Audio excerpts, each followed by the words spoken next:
তাকে গিয়ে বলবো মহারাজ এজিদ আপনাকে হত্যা করার জন্য লোক পাঠিয়েছে। আপনি হুঁশিয়ার থাকবেন। দেখবো সে কি বলে। সুন্দর সুন্দর বুদ্ধি করেছ। এখন চলো। তাই চলো ভাই।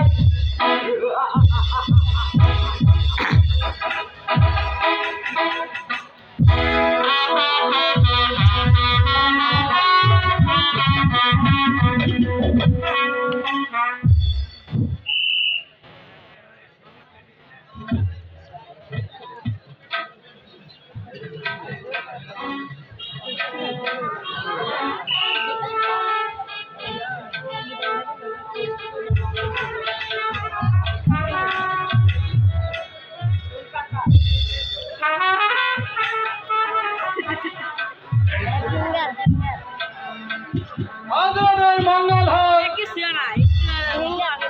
কে আপনারা? কোথা থেকে এসেছে? কি চান আপনারা? অর্জুন, আমরা আপনাকে ভালোবাসি। আপনার কাছে অমঙ্গল হোক আমরা চাই না। হযরত, এখন আপনার নিকট ছুটে এসেছি। আমরা জানতে পারলাম ওই বাপাত্তা হেজিদ আপনাকে হত্যা করার জন্য যুদ্ধ ঘোষণা করেছে।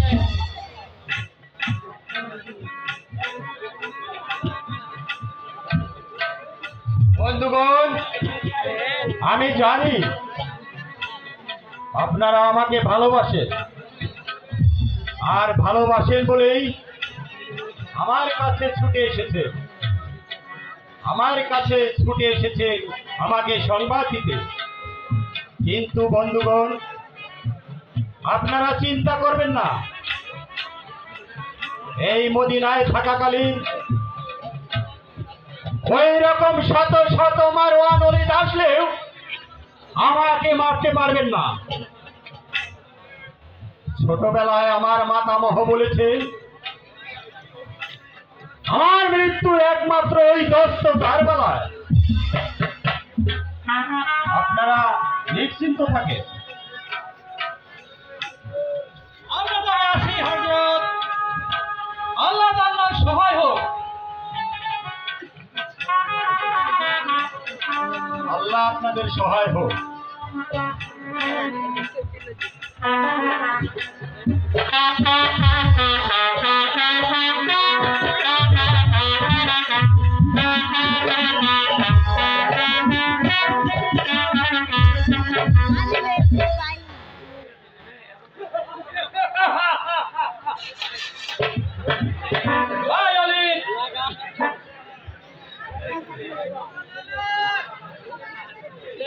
আমরা যে উদ্দেশ্য নিয়ে ওই দামেস্কে এসেছিলাম, দামেস্ক থেকে মদিনায় এসেছিলাম, সেই উদ্দেশ্য আমাদের সফল হয়েছে। আমি যেভাবে ওই হোসেনের সাথে কথা বলেছি,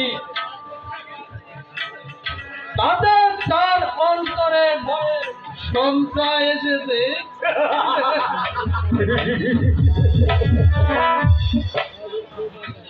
তার প্রাণ রক্ষার জন্য ওই মদিনা ছেড়ে অন্য কোথায় আশ্রয় নেবে।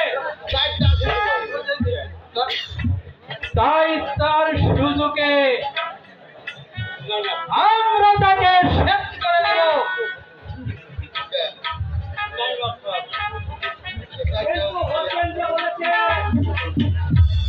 তার মৃত্যু হচ্ছে ওই দস্ত কারবালা, অন্য কোথায় এটা হবে না।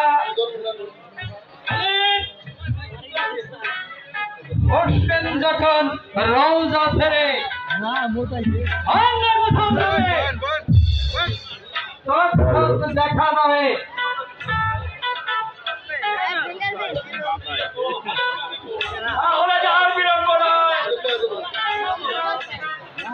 চলো